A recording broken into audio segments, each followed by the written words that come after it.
Now, picking the right smartphone as a video creator has never been easy. There's so many options out there, so many specs per phone, and even if you know exactly which specs to look for, it's kind of hard to determine what is a minimum and what is an optimum requirement for the types of videos a creator wants to do. I have come up with the best pick for a budget bang for your buck phone for creators out there right now. I'm so psyched that I dare you to show me a better pick that checks all the boxes like mine for under 400 bucks. It does not exist. So if you can come up with a better pick, let me know in the comments. Mine is the LG G7 Thin-Q. And here's why it's the freaking best option for budget smartphone creators. There's the big 5+1 boxes a phone needs to check to be considered a true creator's phone. A phone that you can exclusively use to create your content, that will give you everything you need to accomplish this.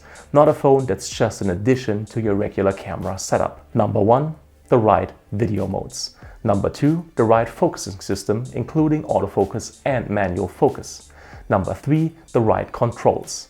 Number 4, the right audio capabilities. Number 5, the right built-in lenses. And the +1, MHL support over USB-C.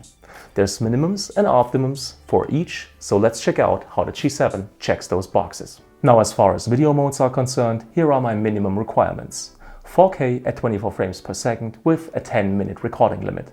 Some people can do 5-minute rec limits. I think that's pushing it a little. In my experience, 10 minutes rarely pose a problem. 720p at 120 frames per second as the slow motion mode. Optimum would be 4K, 60p, no rec limit, and 1080p at 240 frames per second for the slow motion mode. Considering you can pick this up for under 400 bucks, it stacks up extremely well. The G7 will get you 4K at 24 and 30 frames per second without any recording limit, so you can shoot until the SD card is full. That in and of itself is a rarity among smartphones, even the latest ones across the board. You can even shoot 4K at 60 frames per second. You do, however, have a 6-minute recording limit, so long continuous takes are not in the cards, but you can do a lot with 6 minutes at 4K and 60 frames per second. Slow motion, 720p at 120 frames. That is the bare minimum. So if you're using that mode, make sure you're shooting under good lighting conditions, because resolution is not very high and slow motion modes tend to be softer than regular footage anyway. But overall, extremely good performance when it comes to video modes out of the G7 Thin-Q. For autofocus, face detection it is. Contrast detection just doesn't cut it for video work. Not precise enough, not fast enough, not smooth enough, not reliable enough. So for autofocus, face detection, period. Also very important, the ability to manually focus, because as a creator you need control and need to be especially able to exercise it over the focusing system. So apart from decent face detection autofocus, you also need manual focus as a minimum requirement. Optimum requirement for autofocus would be Canon's dual pixel autofocus. Once again, of course, manually focusing. And since we're talking optimum right here, we also want focus peaking. The G7 offers us set Canon dual pixel autofocus with the standard autofocus area being right in the center. And as you can see, super precise, smooth and fast performance. To the close limit, to infinity and back. Absolutely no problem for the G7 Thin-Q. Of course, we can also tap the screen to set the focus. And that also works flawlessly. Then of course, classic vlogging test. Always going back and forth between what's interesting inside the world and yourself. With the G7, we're getting a reliable system that always keeps in focus, which is of most importance right now. Then of course, we can also switch from autofocus to manual focus, and by swiping up and down the screen, we can set the focal plane all the way to the close limit or to infinity or something in between. And as you can see down here, we can even turn on focus peaking. And now the area that is in focus is highlighted green, which allows us to precisely place the focal plane exactly where we want it to be. So once again, great performance by the Thin-Q.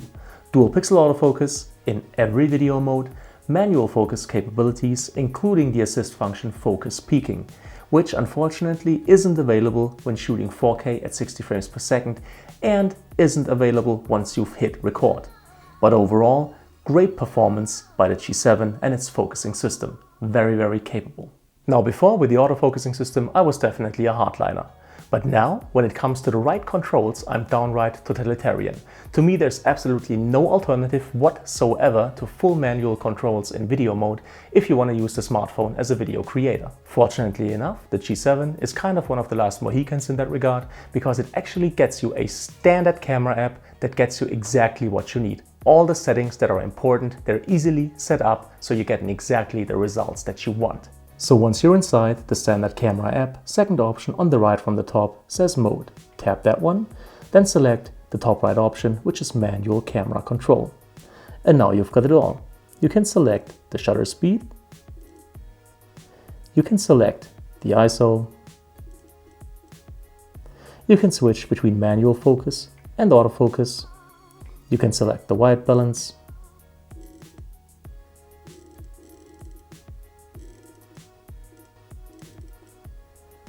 and you can even set up your external audio. More on that in a moment. But as you can see, you're getting full manual controls. And boy, is it a joy to use those after everything that Samsung did to smartphone creators. Killing Pro mode in video and not allowing DeX to go landscape mode once an HDMI device is connected. We should really cherish what the LG G7 ThinQ offers us. Minimum requirements for audio, I just have one, a separate mic jack. So you don't have to fiddle around with adapters that can either break or give you less quality audio, and you don't have to resort to using something like a Bluetooth microphone that basically can catch interference from any Wi-Fi source out there that is either strong enough or too close. Optimum, separate mic jack of course, high fidelity audio option, limiter, low cut filter and gain control. All stuff that I would expect a video-centric DSLR to offer. Let's check out the G7. Once again, let's enter manual camera mode and let's tap the gear icon in the top right hand corner. Here we can see the hi-fi audio option. You can turn it off or on. It'll work in every video mode with every frame rate.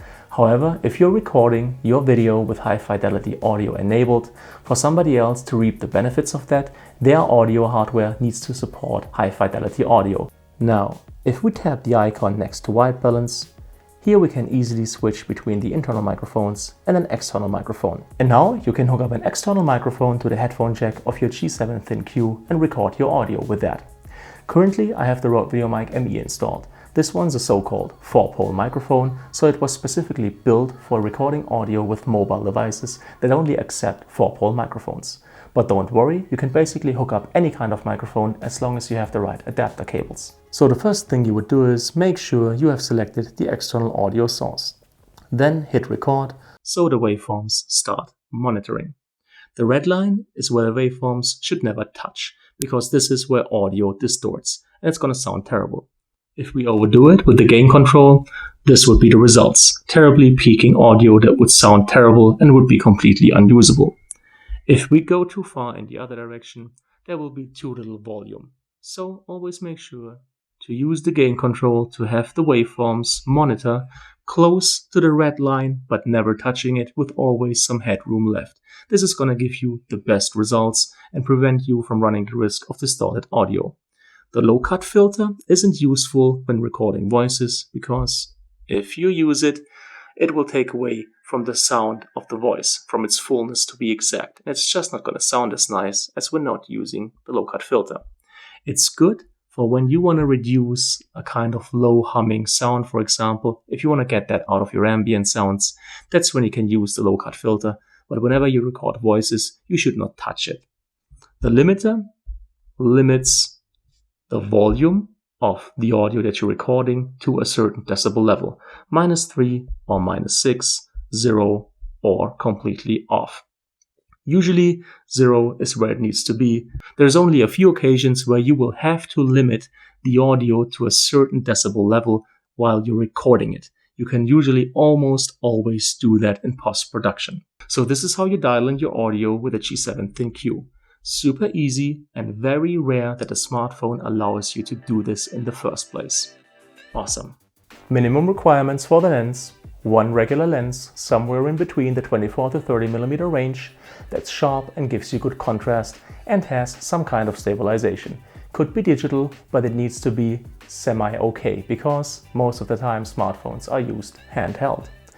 Optimum, regular lens, wide angle and telelens seamlessly integrated with very good optical stabilization and available in every video mode for every frame rate. Because a lot of times you're getting the extra lenses, like for example the wide angle lens, but you're not getting it in video mode. Now the regular lens of the G7 is this 30mm equivalent that you're looking at right now. It is optically stabilized and you can also use digital stabilization. It is decently sharp and gives you good contrast. Also, it's available in every video mode all the way up to 4K at 60 frames per second, which is what you're looking at right now, and all the way down to 720p at 120 frames per second. For vlogging or using this handheld, it's a little too narrow in my opinion. 24mm would have been better. Then again, we also have a built-in super wide angle. And this is it. Pretty freaking awesome. This one isn't optically stabilized. The only option available in 4K 24 and 30 frames per second is digital stabilization. At 4K and 60 frames per second, you don't have any kind of stabilization available. Also, it doesn't have autofocus. It functions like the GoPros do, using pan focus, which means everything that is further away than a couple of inches is simply in focus. And again, this one is available in every video mode for every frame rate. So you can shoot 4K at 60 frames per second using that aesthetic, which is freaking amazing. And the main point to take away here, both lenses available in every video mode with every frame rate, which is the way it should be with every phone. Unfortunately, that isn't the case, as we know.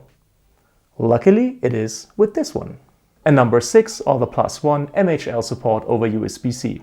You can live without it, but it's no fun really once you've enjoyed its benefits. Because MHL support allows the smartphone to output its video signal over USB-C to any HDMI capable device, using nothing but a simple USB-C to HDMI adapter.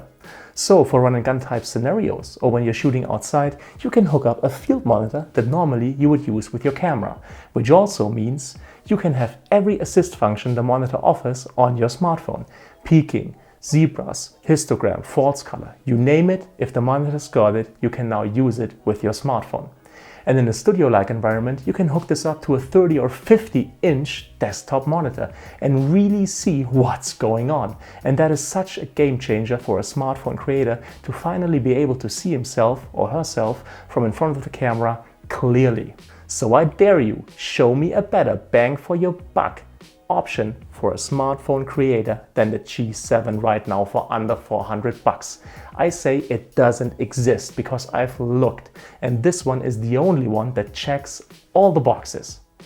So if you liked the video, if you found it helpful, please make sure to leave a thumbs up. It's greatly appreciated.